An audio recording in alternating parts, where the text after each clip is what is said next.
தற்போதைய அண்மை தகவலை பார்த்துக் கொண்டிருக்கிறோம். டிஎஸ்பி அலுவலகம் முன்பாக தீக்குளிக்க முயற்சி நடைபெற்ற நிலையில் அது பரபரப்பை ஏற்படுத்தி இருக்கிறது. அது குறித்தான அண்மை தகவலை பார்த்துக் கொண்டிருக்கிறோம். திருச்சி முசிறி காவல் துணை கண்காணிப்பாளர் அலுவலகம் முன்பாக ஒருவர் தீக்குளிக்க முயன்றதால் பரபரப்பு ஏற்பட்டிருக்கிறது.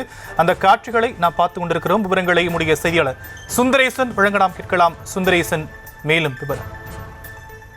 நிச்சயமாக திருச்சி மாவட்டம் முசிறி அருகே உள்ள மேட்டுப்பட்டி கிராமத்தைச் சேர்ந்த டிரைவர் விஜயன், இவரது மனைவி தேன்மொழி, இவர்களுக்கு மகள் தனுசியா என்பவர் 12ஆம் வகுப்பு படித்துள்ளார். கடந்த 3/4/2025 அன்று அருகில் டீ கடைக்கு சென்று விட்டு வருவதாக கூறி சென்ற மகள் வீடு திரும்பவில்லை.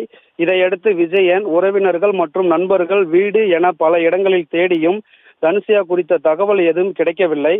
பின்னர் விஜயன் தனது மகள் காணாமல் போனது குறித்து முசிறி காவல் நிலையத்தில் புகார் செய்தார். முசிறி போலீஸ் இன்ஸ்பெக்டர் செல்லத்துறை உத்தரவின் பேரில் போலீசார் விசாரணை மேற்கொண்டு வருகின்றனர்.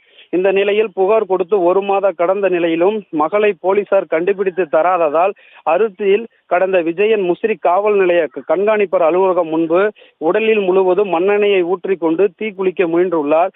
அப்போது அங்கு பாதுகாப்பு பணியில் ஈடுபட்டிருந்த போலீசார் விஜயன் தீக்குளிக்க முன்பதாக அவரை தடுத்து காப்பாற்றினர். பின்னர் போலீசார் விஜயனை சட்ட ஒழுங்கு நீதிமன்ற காவல் நிலையத்திற்கு பாதுகாப்புடன் அழைத்து சென்று விசாரணை மேற்கொண்டுள்ளனர்.